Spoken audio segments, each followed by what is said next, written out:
Ethan Scott stood on the steps of the police precinct, soaking in the crisp morning air. The small town of Rivermill was just beginning to wake up, the streets humming with the faint sounds of traffic and chatter.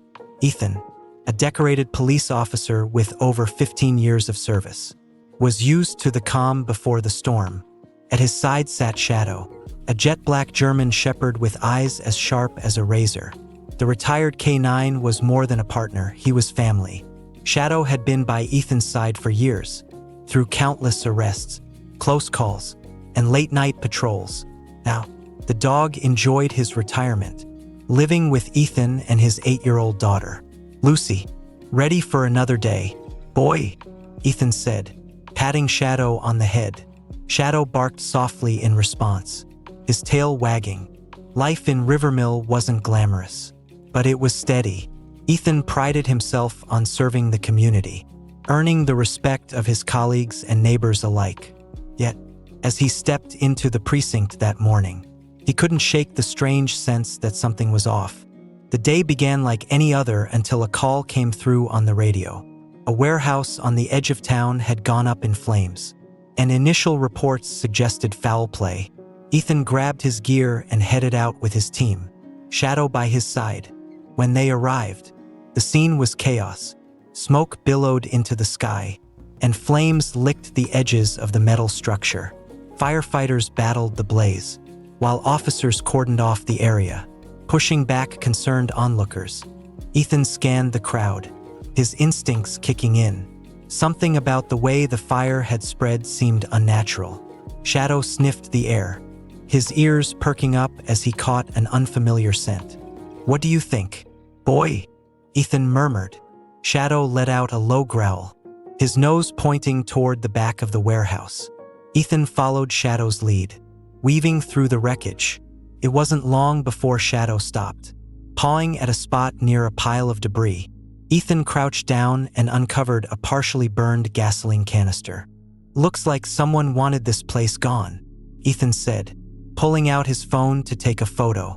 Before he could examine it further, a voice called out behind him, "Ethan, Chief wants to see you."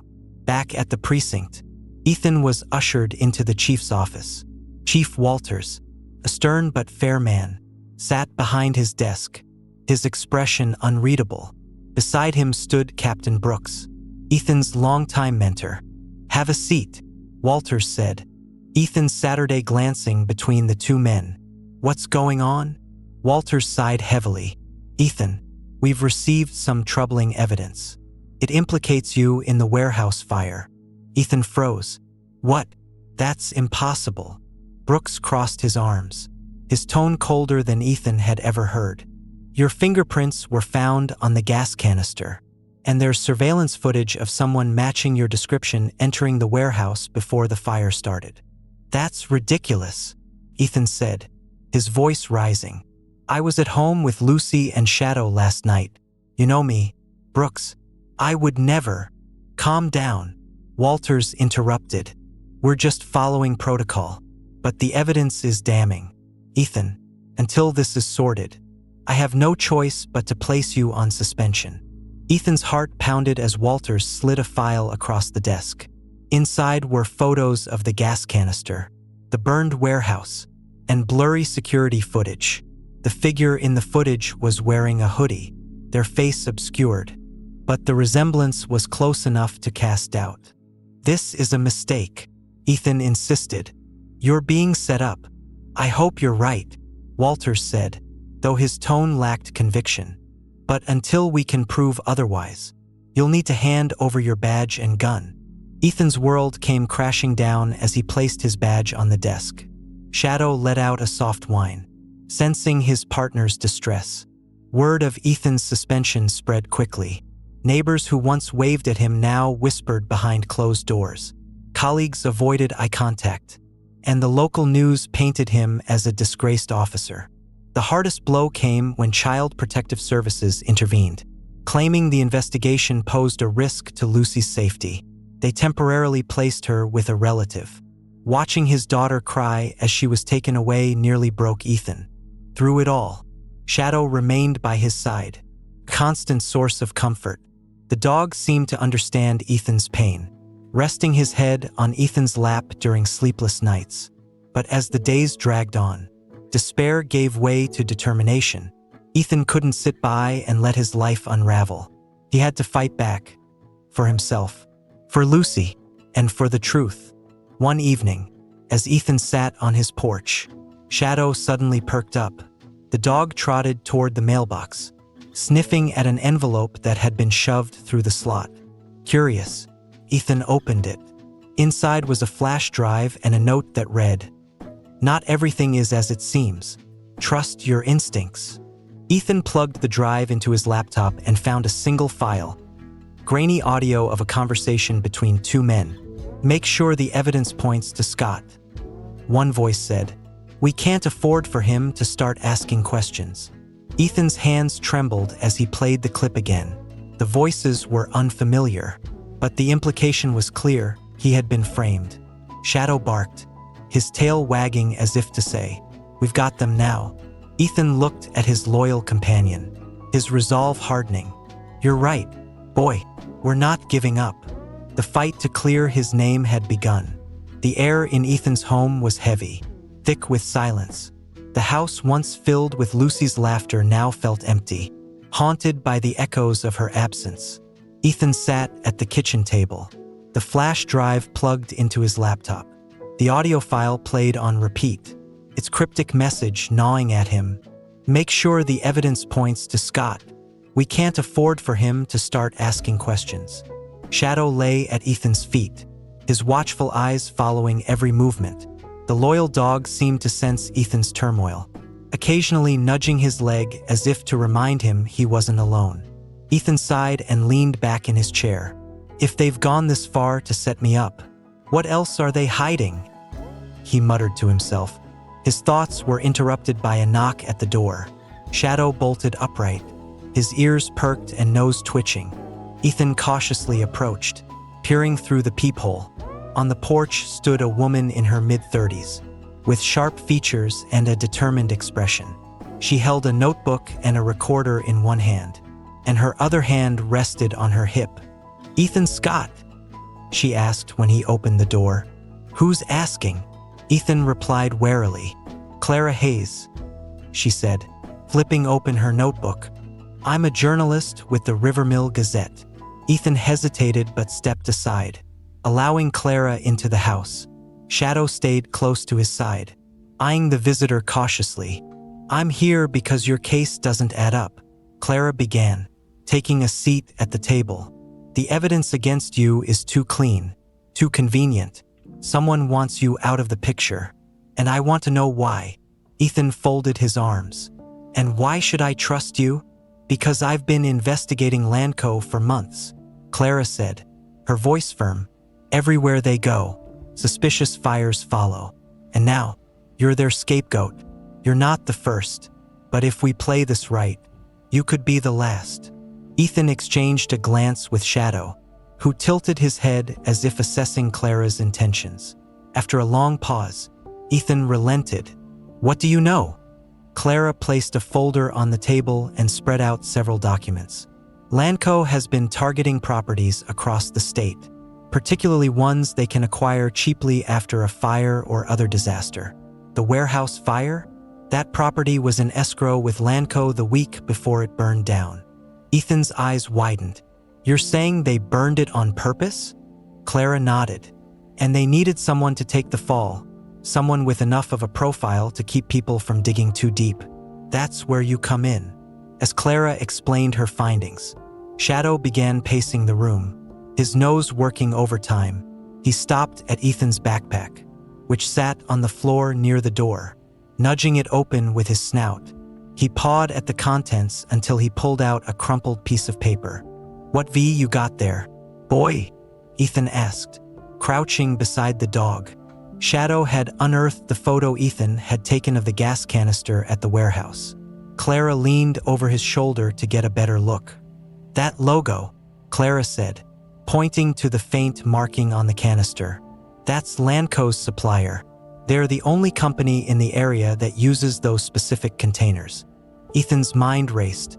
If we can trace where that gas canister came from, we might be able to prove Lanco's involvement. Clara smiled. Now you're thinking like an investigator. Later that night, Clara and Ethan devised a plan.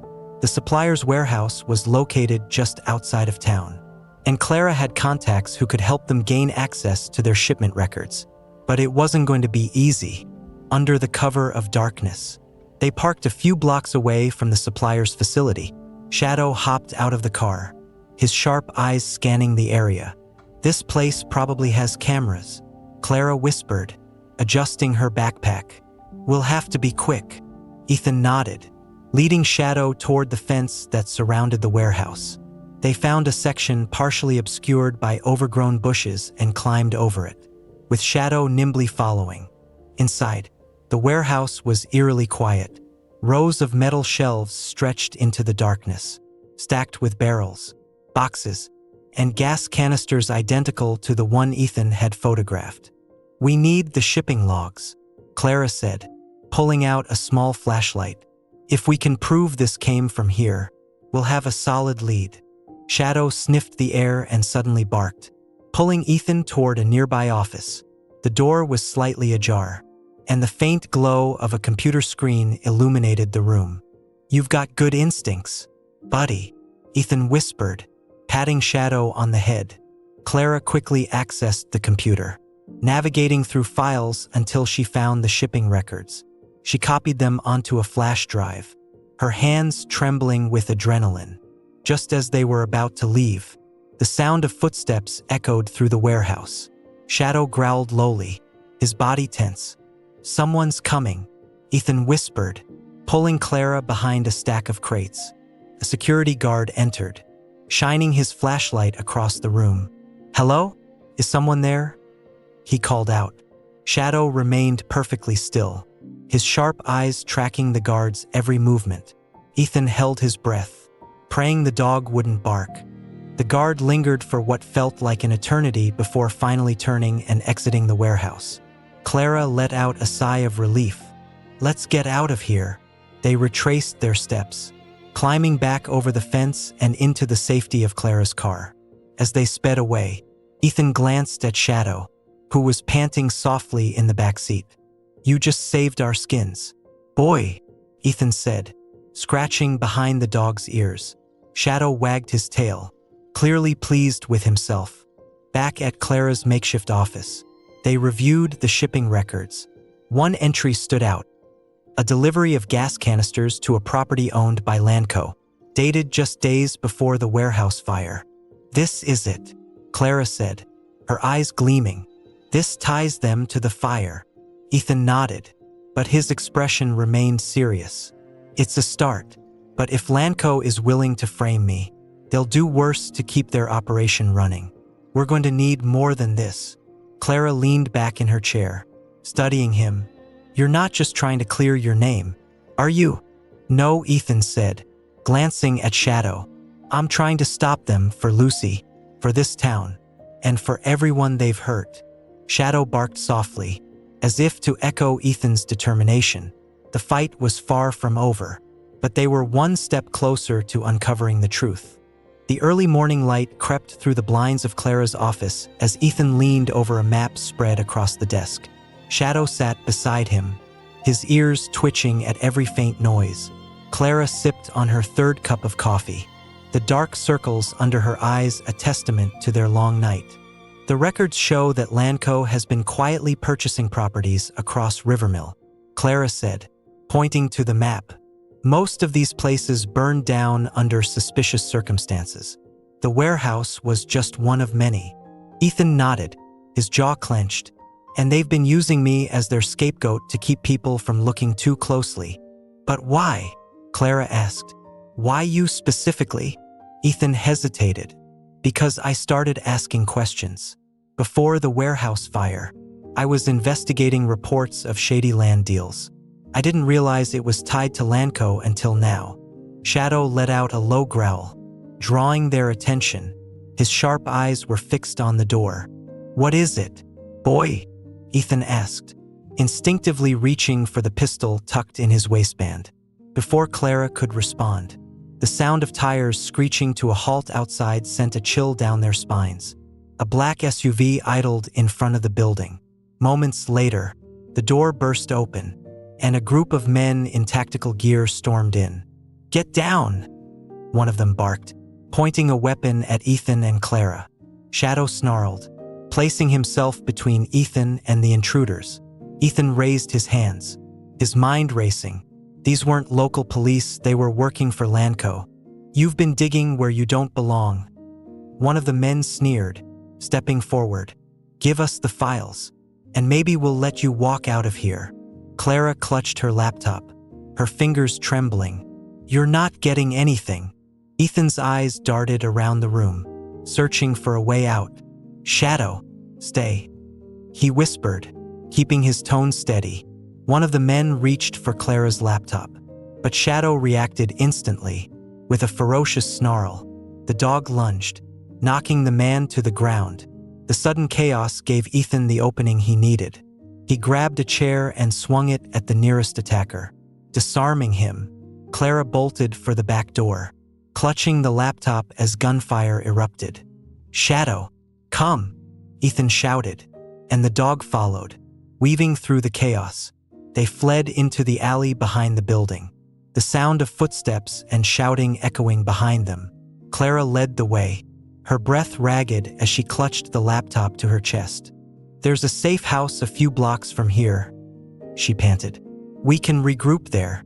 Shadow ran ahead, his sharp instincts guiding them through the maze of alleys. Ethan stayed close, glancing over his shoulder to ensure they weren't being followed. When they reached the safe house, a rundown apartment on the edge of town, Clara quickly bolted the door behind them. Shadow sniffed the perimeter, his body tense as he ensured the space was secure. Ethan leaned against the wall, catching his breath.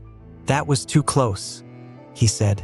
Clara nodded, her hands shaking as she opened her laptop. "They're not going to stop, Ethan. They'll keep coming until we either expose them or they silence us."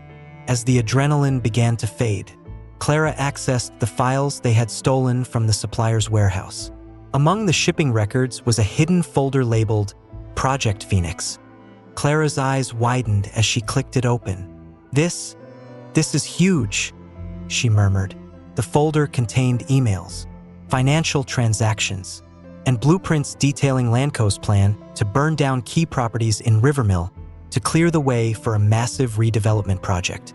The project, funded by an offshore account linked to someone named RK, aimed to turn the small town into a sprawling urban hub. "They're destroying lives for profit," Clara said, her voice shaking with anger. Ethan's fists clenched. "And they're willing to kill anyone who gets in their way." One of the emails caught Ethan's attention. It was addressed to Captain Brooks. Clara read it aloud. "Ensure Scott is neutralized. We can't afford for him to connect the dots. Deliver the evidence to the DA's office to seal the case." Ethan's heart sank. Brooks was in on it. He didn't just betray me. He orchestrated the whole thing. Clara closed the laptop, her expression grim. "If we can get this to the right people, we can blow this wide open. But we'll need more than emails to take down Lanco and whoever RK is." Ethan nodded. "We need direct proof, something irrefutable."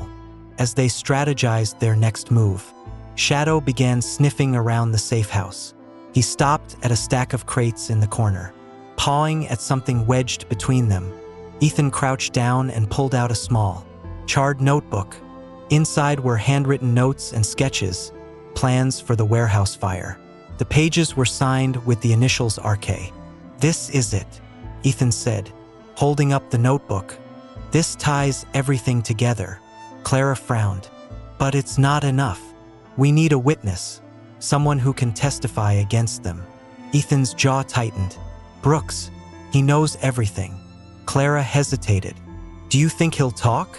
Ethan glanced at Shadow, who wagged his tail, ready for the next step. "He will, one way or another." They decided to confront Brooks directly, but not without a plan. Clara contacted a trusted ally, a former prosecutor who had worked on corruption cases. With her help, They arranged a meeting at a neutral location, an abandoned fire station on the outskirts of town. If Brooks won't cooperate, we'll record everything he says, Clara explained. Even if he doesn't realize it, we'll get what we need. Ethan nodded, his resolve hardening. It's time to end this. Shadow barked softly, as if to say, we're ready.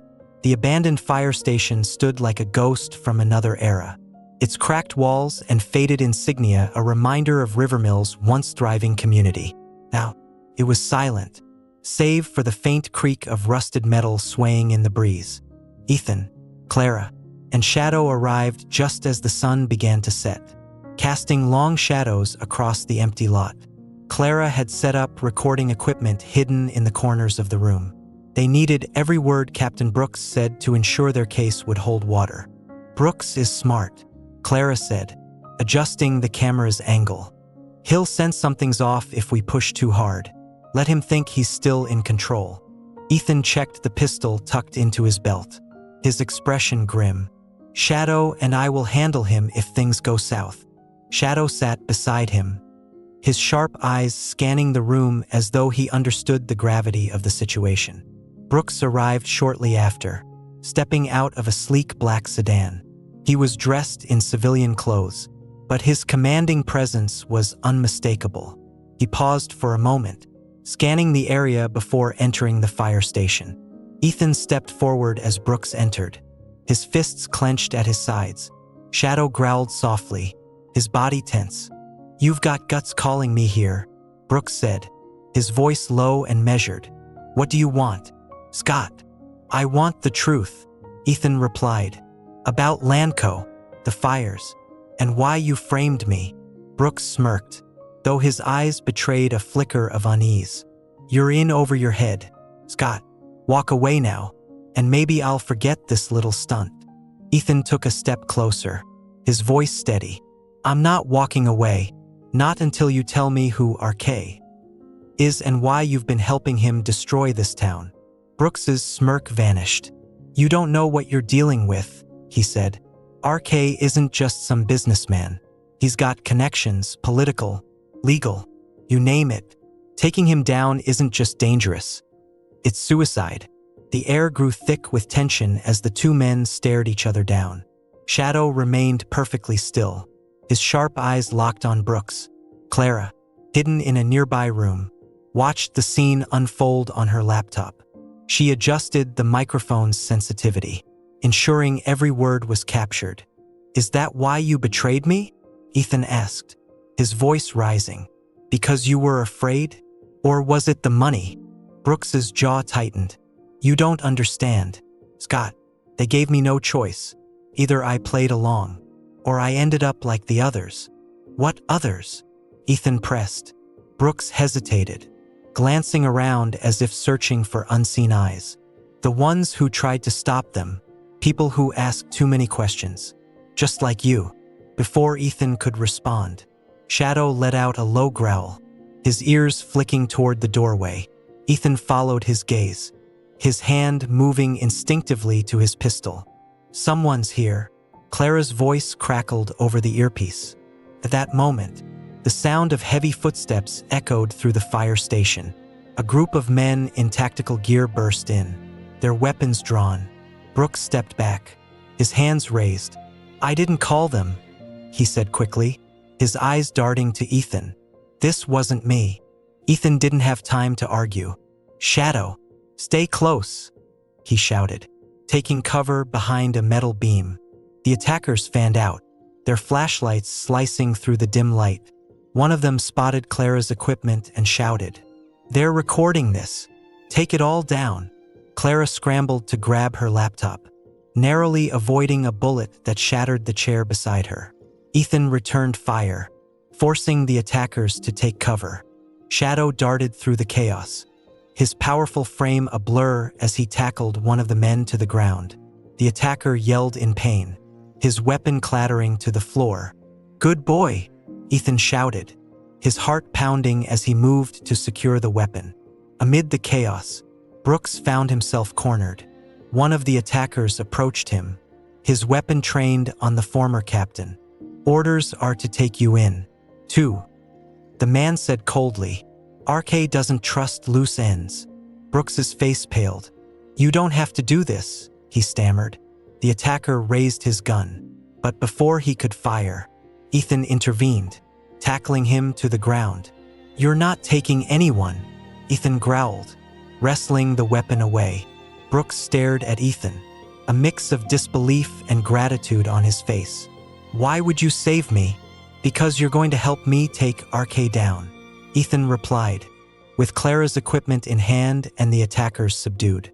The group fled the fire station through a side exit. Shadow led the way, his sharp instincts guiding them safely through the back streets. They piled into Clara's car, their breaths ragged as they sped away. That was too close, Clara said, clutching her laptop. They're escalating. RK knows we're getting close. Ethan glanced at Brooks in the back seat. You've got a choice to make, he said. You can keep running, or you can help us end this. Brooks looked down, his hands trembling. If I help you, they'll kill me. If you don't, they'll kill everyone else. Ethan shot back at Clara's safe house. The group regrouped. Clara uploaded the footage from the fire station, reviewing Brooks's admission about RK. This is a start, Clara said, but it's not enough. We need something definitive, something that ties RK directly to Lanco's crimes. Brooks hesitated before speaking. There's a ledger, he said. RK keeps it hidden at one of his properties. It has everything: payments, transactions, names. If you can get it, you'll have everything you need. Where is it? Ethan asked. Brooks sighed. His estate. It's a fortress. But if anyone can get in, it's you. Ethan looked at Shadow, who wagged his tail as if ready for the challenge. Then that's where we're going next. The plan was risky, bordering on suicidal. RK's estate was a sprawling compound on the outskirts of Rivermill, surrounded by high walls, cameras, and armed guards. It wasn't just a home, it was a fortress. Ethan, Clara, and Shadow stood on a nearby hill, watching as the estate came to life under the glow of floodlights. Clara adjusted her binoculars, taking note of the guards patrolling the perimeter. This place is locked down tighter than a bank vault, she muttered. Ethan's jaw tightened. We don't have a choice. If that ledger is in there, it's our only shot at taking RK down. Shadow stood at Ethan's side, his ears perked and tail still, sensing the tension in the air. Clara glanced at the dog and smiled faintly. Good thing we've got him. Shadow's instincts might be the edge we need. Ethan nodded, kneeling beside Shadow. All right, buddy, this is the big one. Stay close and stay quiet. Shadow barked softly in acknowledgement, his eyes sharp with focus. They approached the estate under the cover of darkness, moving through the dense forest that bordered the compound. Clara carried a tablet loaded with hacking software, her hands trembling as she prepared to disable the security system. Give me a minute to kill the cameras, Clara whispered, crouching beside a tree. Ethan kept watch, his eyes scanning the perimeter for guards. Shadow sniffed the air, his body tense as he caught the scent of the patrols. I've got it, Clara said, her voice barely audible. Cameras are down, but we'll need to move fast before they realize something's wrong. Ethan nodded. Let's go. They scaled the wall with the help of a grappling hook, landing silently in the shadows of the courtyard. Shadow leaped down gracefully, his nose twitching as he sniffed for danger.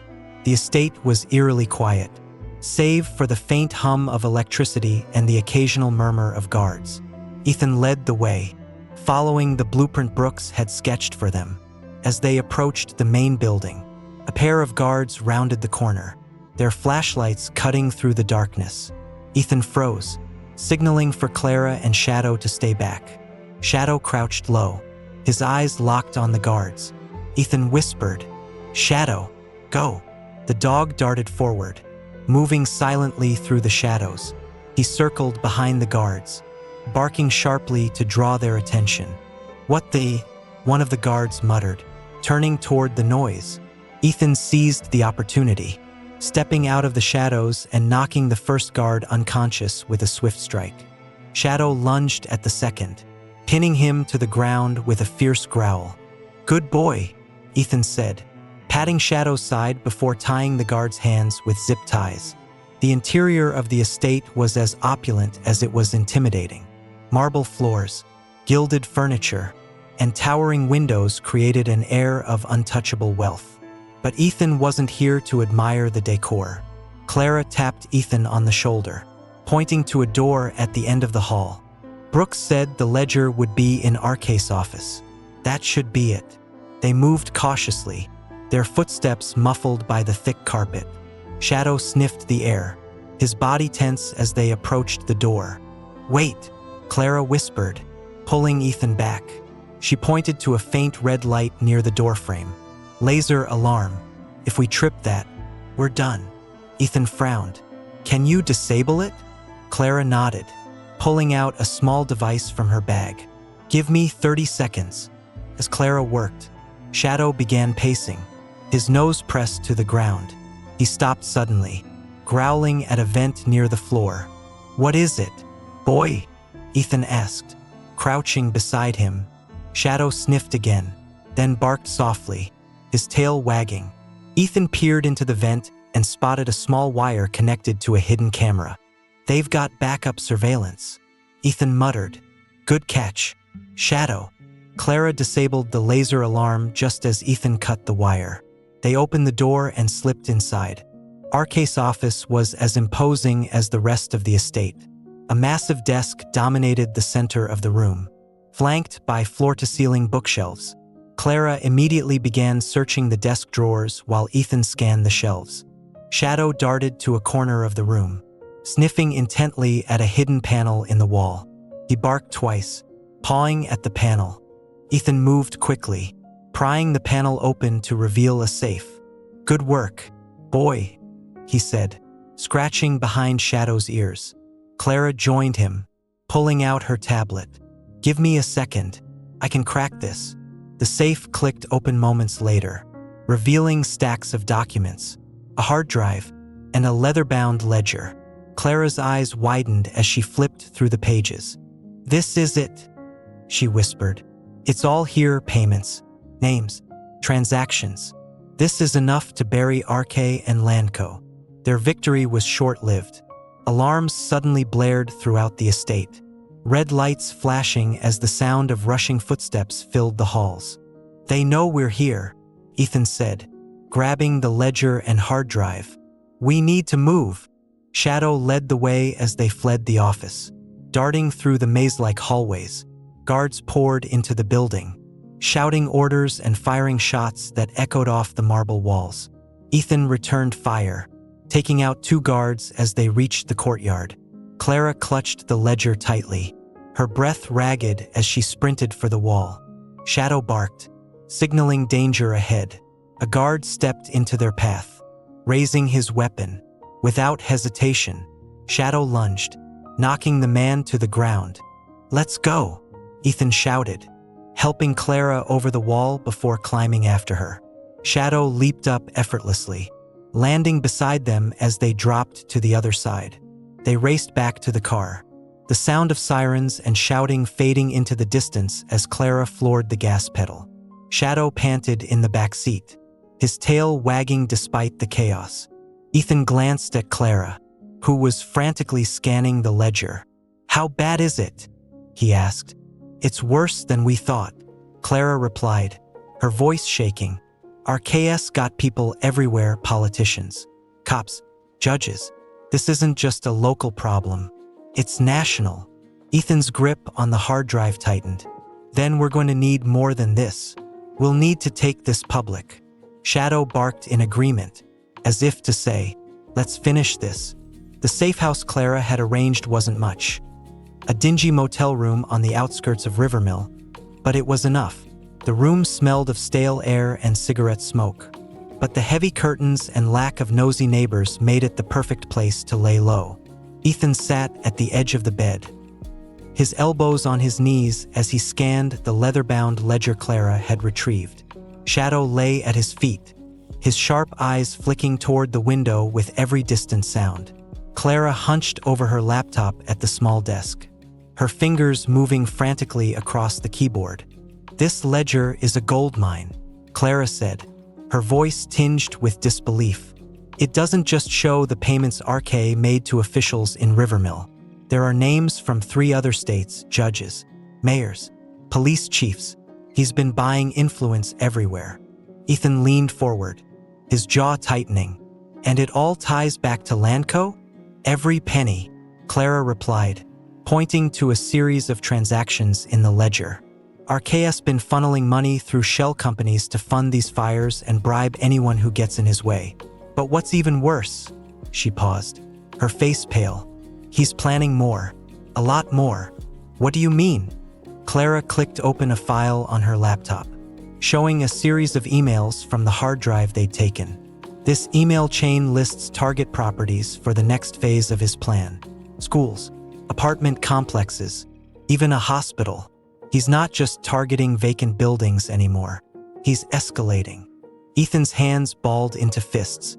"We need to stop him. Now." They couldn't rely on local authorities. RK's reach extended too far. Instead, Clara proposed taking the evidence to Mark Taylor, an investigative journalist known for exposing high-level corruption. Taylor had the resources and connections to ensure the story couldn't be buried. "I've worked with Taylor before," Clara said. "He's ruthless when it comes to the truth. If anyone can blow this wide open, it's him." Ethan nodded, his determination hardening. "Let's make it happen, but we'll need to move fast. Once RK realizes we've got this, he'll send everything he has to stop us." Shadow let out a low growl, his ears flattening. Ethan scratched behind the dog's ears. "Don't worry, boy. We'll be ready for him." The drive to Taylor's safe house was tense. Clara drove while Ethan kept an eye on their surroundings, scanning for any sign they were being followed. Shadow sat in the back seat, his head resting on Ethan's arm but his eyes never leaving the road. They were halfway there when the first SUV appeared in the rearview mirror. "We've got company," Ethan said, his voice tight. Clara glanced in the mirror, her hands gripping the wheel. "How bad?" "Bad," Ethan replied as a second SUV joined the first. The SUVs sped up, pulling alongside their car. One of the windows rolled down, and a man leaned out, aiming a gun. "Get down," Ethan shouted, grabbing Clara and pulling her head down as the first shot shattered the back window. Shadow barked fiercely, his body tensed as if ready to leap into action. Ethan grabbed the pistol he'd tucked into the glove compartment and returned fire, forcing the SUV to swerve. Clara swerved onto a side road, the tires screeching as she maneuvered through the narrow streets. The SUVs followed, their headlights cutting through the darkness. "We're not going to make it like this," Clara shouted, her voice shaking. Ethan scanned the area and spotted a construction site up ahead. "Turn there," he said, pointing. Clara obeyed, driving onto the gravel lot. The unfinished buildings and stacks of materials provided some cover, but the SUVs didn't back off. Ethan leaned out of the window, firing at the lead vehicle. The shot hit the tire, sending the SUV skidding into a pile of metal pipes. Shadow barked triumphantly, his tail wagging despite the chaos. The second SUV pulled up beside them, and a man jumped out, aiming directly at Clara. Shadow lunged, leaping through the shattered window and tackling the man to the ground. "Shadow, no!" Ethan shouted, jumping out of the car. The dog held the man down, growling fiercely until Ethan arrived and disarmed him. "Good boy," Ethan said, pulling Shadow back into the car. Clara floored the gas, leaving the wreckage behind as they sped toward Taylor's location.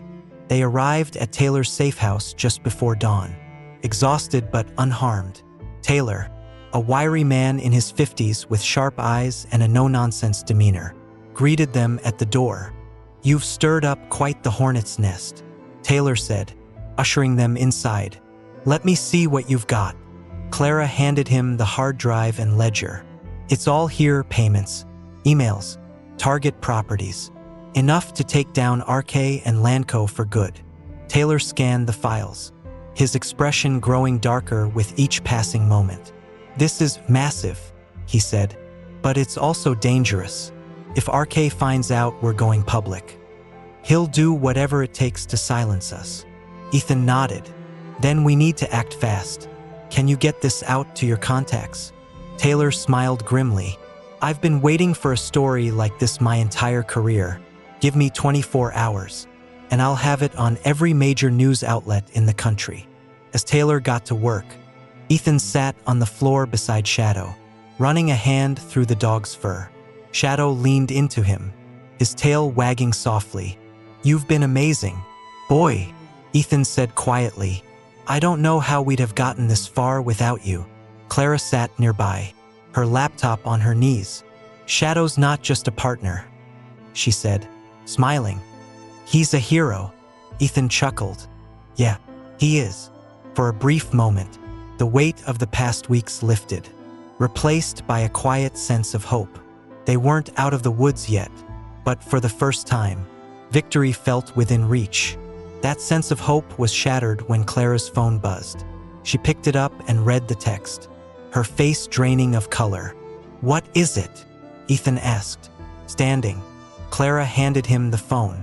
The message was short but chilling. "You think this is over? We have your daughter. Come alone if you want her to live." Ethan's blood ran cold. "Lucy," he whispered, his hands trembling. Shadow let out a sharp bark. Sensing his distress, Clara placed a hand on Ethan's arm. "It's a trap, Ethan. They're trying to lure you in." "I don't care," Ethan said, his voice steady but filled with resolve. "I'm not leaving her with them." Shadow barked again. His sharp eyes locked on Ethan as if to say, "We're in this together." Ethan knelt beside the dog, looking into his loyal eyes. "All right, boy. One last mission." The coordinates in the text led to an abandoned industrial complex on the outskirts of Rivermill. The sprawling facility, once a bustling factory, now stood silent, its rusting machinery and crumbling walls bathed in the pale light of the moon. Ethan, Clara, and Shadow sat in the car just outside the perimeter, preparing for what felt like an impossible mission. "They'll be expecting you to come alone," Clara said, her voice steady but strained. "If we're going to get Lucy out of there, we'll need to be smarter than they are." Ethan nodded, his eyes fixed on the dark silhouette of the factory. "Shadow and I will go in first. You stay here and keep the car running. If things go sideways, get this evidence to Taylor." Clara clenched her fists. "Ethan, this isn't just about the evidence. It's about Lucy. We're going to get her back, no matter what." Ethan glanced at Shadow, who sat in the back seat, his body tense and his sharp eyes scanning the horizon. "You ready for this, boy?" Shadow barked softly, his tail wagging in anticipation. Ethan and Shadow approached the factory from the north side, weaving through the shadows to avoid the patrols. The distant sound of footsteps and low murmurs from guards echoed through the night. At the entrance, Shadow sniffed the air, his ears flicking as he caught the faint scent of oil and sweat. He stopped abruptly, growling lowly. "What is it, boy?" Ethan whispered. Shadow led him to a side door, where a thin wire stretched across the threshold, a tripwire. Ethan knelt and disarmed it carefully, his heart pounding. "Good catch, buddy," he murmured. They slipped inside, the cavernous space of the factory swallowing them whole. The factory floor was a labyrinth of rusted machines, broken walkways, and stacks of abandoned crates. Shadow moved ahead, his nose guiding them through the maze. Ethan spotted a guard patrolling near a set of stairs. Signaling Shadow, he whispered, quietly. Shadow crept forward, his movements silent as a shadow. In one swift motion, he leaped at the guard, knocking him unconscious before the man could react. Ethan quickly tied the guard's hands and retrieved his radio. "Good boy," Ethan whispered, scratching Shadow's ears. Following Shadow's lead, they made their way to a storage room near the back of the factory. Shadow stopped at the door, sniffing intently before pawing at it. "She's in there, isn't she?" Ethan whispered. Shadow barked softly, his tail wagging. Ethan pressed his ear to the door, hearing faint sobs from inside. His heart ached, but he forced himself to stay calm.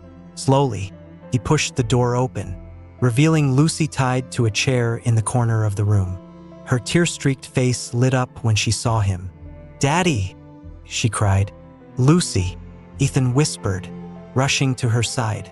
Shadow followed, his tail wagging furiously as he nuzzled her leg.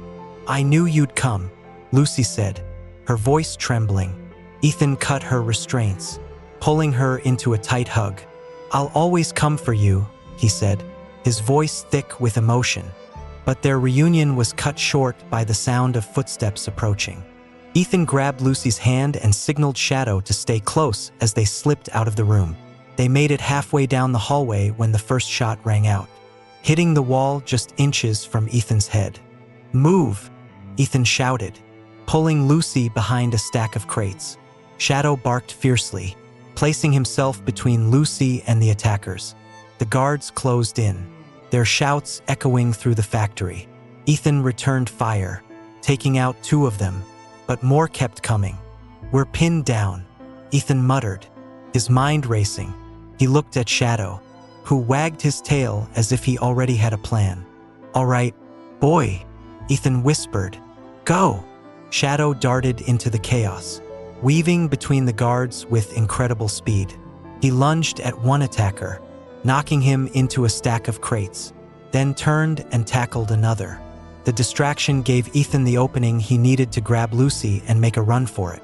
Just as they reached the exit, Clara's voice crackled over Ethan's earpiece. "Ethan, I'm outside. Get to the loading dock on the south side. I've got the car ready." Ethan scooped Lucy into his arms and ran, Shadow at his heels. The sound of gunfire followed them as they navigated the maze of machinery. At the loading dock, Clara pulled up in the car, her eyes wide with relief when she saw them. "Get in!" she shouted. Ethan placed Lucy in the back seat and opened the door for Shadow, who leaped in without hesitation.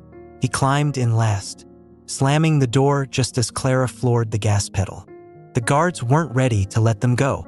2 black SUVs roared out of the factory gates, their headlights cutting through the darkness as they pursued Clara's car. "They're gaining on us," Clara shouted, gripping the wheel tightly. Ethan leaned out of the window, firing at the lead SUV. The bullet hit the tire, sending the vehicle skidding off the road and into a ditch. Shadow barked, wagging his tail as if celebrating the victory. But the second SUV was more persistent. The passenger leaned out with a rifle, firing at their car and shattering the rear window. Ethan ducked, shielding Lucy with his body. "Keep driving," he shouted to Clara. Shadow let out a fierce growl, his sharp eyes locked on the SUV. Without warning, he lunged out of the broken window, landing on the hood of the pursuing vehicle. "Shadow, no!" Ethan yelled, his heart pounding. The guards inside the SUV panicked as Shadow clawed at the windshield, his teeth bared. The driver lost control, crashing into a concrete barrier. Shadow leaped off just before impact, landing gracefully on the road. Clara skidded to a stop, and Ethan jumped out to retrieve Shadow. The dog trotted toward him, panting but unharmed. Ethan knelt beside him, hugging him tightly. "You're unbelievable, boy," he said, his voice shaking with relief. They reached Taylor's safe house just before dawn, the adrenaline finally wearing off. Lucy clung to Ethan, refusing to let go. Shadow lay at their feet, his body exhausted but his tail wagging softly. Clara placed the ledger and hard drive on Taylor's desk. "We've got everything we need," she said, "but we need to move fast before RK retaliates." Ethan nodded, his arms wrapped protectively around Lucy. "This ends tonight," he said. Shadow let out a soft bark, his eyes locked on Ethan as if to say, "I'm ready when you are." The safe house was quiet, save for the faint hum of Taylor's laptop as his team worked tirelessly to decrypt the last of the files from RK's hard drive. Clara sat nearby, her fingers drumming nervously on the desk.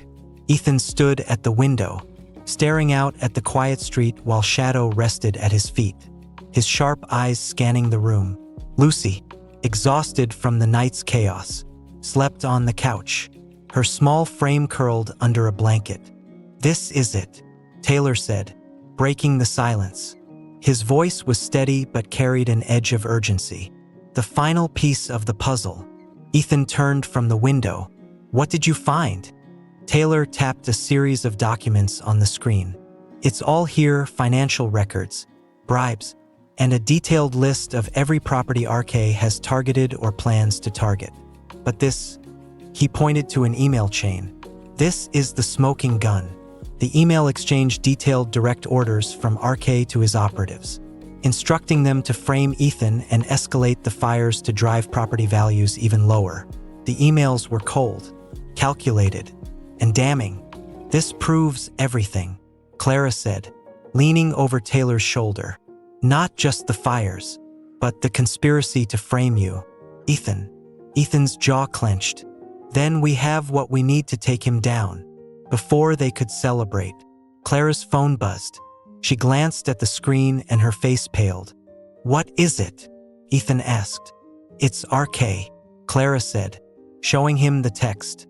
"You have something of mine. Surrender it now, or your daughter won't be the only one who suffers." Ethan's grip on the windowsill tightened until his knuckles turned white. "He's bluffing," he said, though his voice betrayed a hint of doubt. Taylor shook his head. "No, he's not. He's desperate, and desperate men are the most dangerous." Clara looked at the files on the laptop. "We need to release this now. If we wait, he'll find us." Taylor nodded. "Agreed. Once this goes live, there's no way he can cover it up. But it has to be done carefully. If we make one mistake, it'll give him an opening to discredit everything." Ethan glanced at Lucy, still asleep on the couch. Shadow, sensing Ethan's unease, nuzzled his leg. "Then we don't have time to waste," Ethan said. "Let's end this." Taylor's team began preparing the files for release. Clara set up a live stream, while Taylor reached out to his network of journalists, ensuring the story would be amplified across every major outlet. As they worked, Ethan paced the room, his mind racing. Shadow followed him closely, his ears perked and body tense. "What happens if this isn't enough?" Ethan asked Clara, his voice low. "It'll be enough," Clara replied. "Once this is out, RK won't be able to hide. His entire operation will crumble." But Ethan wasn't convinced. He couldn't shake the feeling that RK still had one last move to play. As the files began uploading, the safe house's lights flickered. A moment later, the power cut out completely, plunging the room into darkness. "They've found us," Taylor said, his voice calm despite the tension. Clara grabbed her laptop, the screen illuminating her face. "The files are still uploading, but we need power to finish the live stream." Ethan moved to the window, peering out into the night. A convoy of black SUVs was parked down the street, and armed men were advancing toward the house. "We don't have much time," Ethan said, his voice grim. He turned to Taylor. "Do you have a generator?" Taylor nodded. "In the basement, but someone's gonna have to hold them off while we get it running." Ethan nodded, reaching for his pistol.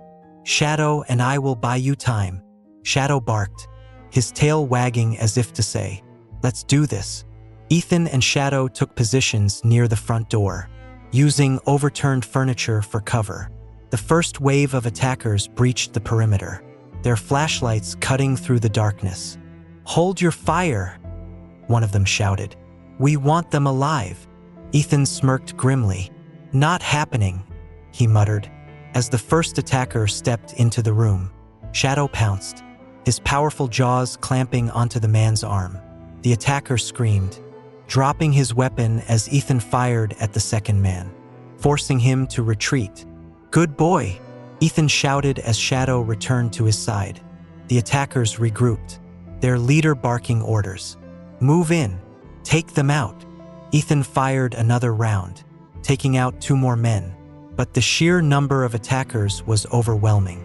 Shadow darted through the chaos, tackling one man after another, his agility and ferocity unmatched. In the basement, Taylor and Clara worked frantically to restart the generator. Clara glanced at her laptop, watching the upload bar creep closer to completion. "Come on, come on," she muttered, sweat beading on her forehead. The generator roared to life, and the lights flickered back on. Clara hit a key on her laptop, and the live stream resumed. "It's done!" she shouted into her earpiece. "The files are live." Hearing Clara's words, Ethan felt a surge of relief, but the fight wasn't over. The attackers, realizing the files had been released, became more aggressive. Shadow tackled one of the last men, but this time, the attacker fought back, striking the dog with the butt of his rifle. Shadow yelped, stumbling back as Ethan fired at the man, taking him down. "Shadow!" Ethan shouted, rushing to his side. The dog was bleeding but conscious, his tail wagging weakly as he looked up at Ethan. "You're okay, boy," Ethan said, his voice trembling. "You're going to be okay." Clara and Taylor appeared moments later, their faces pale but determined. "The story's out," Clara said. "Our KS finished." Ethan nodded, cradling Shadow in his arms. "Then let's make sure he pays for everything he's done." As dawn broke, the news spread like wildfire. The files were everywhere, on TV, online, in newspapers. RK's name was plastered across every headline, and the calls for his arrest grew louder by the hour. Ethan sat on the couch, Lucy curled up beside him and Shadow resting at his feet. The dog's wounds had been treated, but he was clearly exhausted. "You're a hero, boy," Ethan said, stroking Shadow's fur. Clara entered the room, holding her phone. "RK's gone underground," she said. "But the authorities are hunting him. It's only a matter of time." Ethan nodded. "Good, because this isn't over until he's behind bars." Shadow let out a soft bark, his eyes shining with determination. The air was crisp, the morning sun casting a golden glow over Rivermill as the town slowly stirred to life. But inside Taylor's safe house, the atmosphere was charged with tension. Ethan stood by the window, his eyes scanning the quiet street, while Clara paced the room, her phone clutched tightly in her hand. "We've got movement," Clara said, breaking the silence. Law enforcement raided one of RK's known properties. They found documents linking him to offshore accounts and bribery scandals. But he's still on the run. Ethan nodded, his jaw tightening. "He won't stay hidden for long, not after what we've exposed." Shadow, lying at Ethan's feet, let out a soft growl, his ears twitching. Lucy sat beside the dog, resting her head on his shoulder. "Is it over, Daddy?" she asked quietly. Ethan knelt down beside her, his hand resting gently on her shoulder. "Almost, sweetheart. We just need to make sure the bad guys face justice." That afternoon, Clara's phone buzzed with an alert. She glanced at the screen, her face paling. "It's RK," she said, showing Ethan the message. "You've taken everything from me, Scott. Let's see how you like losing something precious." Ethan's blood ran cold. "He's not done yet," he muttered, his fists clenching.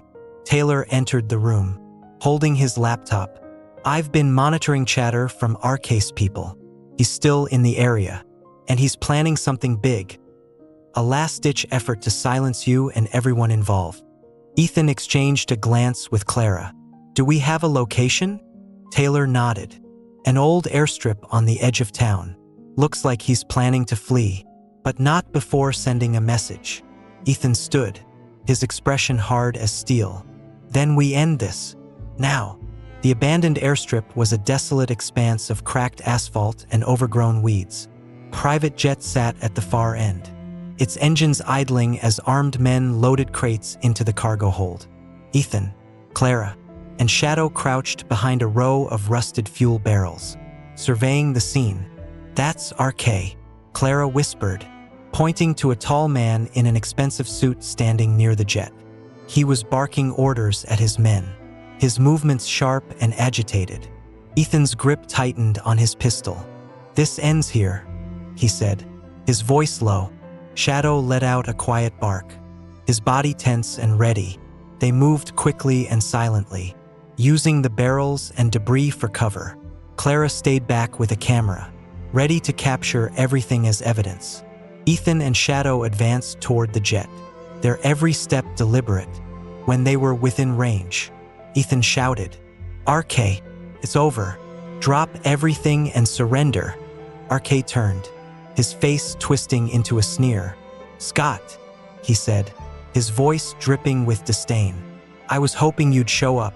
It's only fitting you're here for the end." The armed men raised their weapons, but before they could fire, Shadow charged, his powerful frame a blur of motion. He took down the first guard with ease, giving Ethan the opening he needed to fire at the second. Chaos erupted as bullets flew, echoing across the empty airstrip. Clara filmed from a safe distance, capturing every moment as Ethan and Shadow fought their way toward RK. As his men fell one by one, RK retreated toward the jet, his face pale with panic. He pulled a gun from his jacket, aiming it at Ethan. "You should have stayed out of this." "Scott!" he shouted, his hand trembling. Ethan advanced slowly, his own weapon trained on RK. "It's over, Kane. There's nowhere left to run." Shadow growled, standing protectively in front of Ethan. RK glanced at the jet, then back at Ethan. "You think you've won? Even if you take me down, there are others. People like me don't fall, we adapt." Ethan's voice was steady. "Not this time." RK, realizing he was cornered, raised his gun toward Ethan. Before he could pull the trigger, Shadow lunged, his powerful jaws clamping onto RK's arm. The gun fired, the bullet grazing Ethan's shoulder as RK screamed in pain. "Shadow!" Ethan shouted, his heart pounding as the dog wrestled RK to the ground. The armed men, seeing their leader incapacitated, dropped their weapons and fled. Clara, still recording, called for backup, her voice shaking with urgency. Ethan rushed to Shadow, who stood over RK, growling fiercely. Blood dripped from the dog's side where a bullet had grazed him, but his stance was unyielding. "You did it, boy," Ethan said, his voice thick with emotion. "You stopped him." By the time police arrived, RK was restrained, his face twisted in defeat. Clara handed over the footage and files, ensuring there would be no way for RK to escape justice this time. Ethan sat on the ground beside Shadow, gently inspecting the dog's wound. "You're a hero, Shadow," he said softly. "You saved us all." Shadow wagged his tail weakly, resting his head on Ethan's lap. Weeks later, Rivermill was a different place. RK and his associates were behind bars, their empire dismantled. The evidence Clara and Taylor had collected led to widespread arrests and a complete overhaul of the town's leadership. Ethan was reinstated as a police officer, his name cleared, but he chose not to return to the force. Instead, he started a non-profit organization dedicated to helping those wrongfully accused. Inspired by his own ordeal, Lucy, safe and happy, spent her days playing with Shadow, who had fully recovered from his injuries. The bond between father, daughter, and dog was stronger than ever. One evening, Ethan sat on the porch of their home, watching the sunset as Lucy and Shadow played in the yard. Clara joined him, a smile on her face. "You did it," she said. "You brought him down." Ethan shook his head. "We did it. You, Taylor, Shadow. None of this would have been possible without you." Shadow trotted over, resting his head on Ethan's knee. Ethan smiled, scratching behind the dog's ears. "What do you think, boy? Ready for some peace and quiet?" Shadow barked softly, his tail wagging. As the sun dipped below the horizon, Ethan felt a sense of peace he hadn't known in years. Justice had been served, and his family was whole again. And for the first time in a long time, the future felt bright.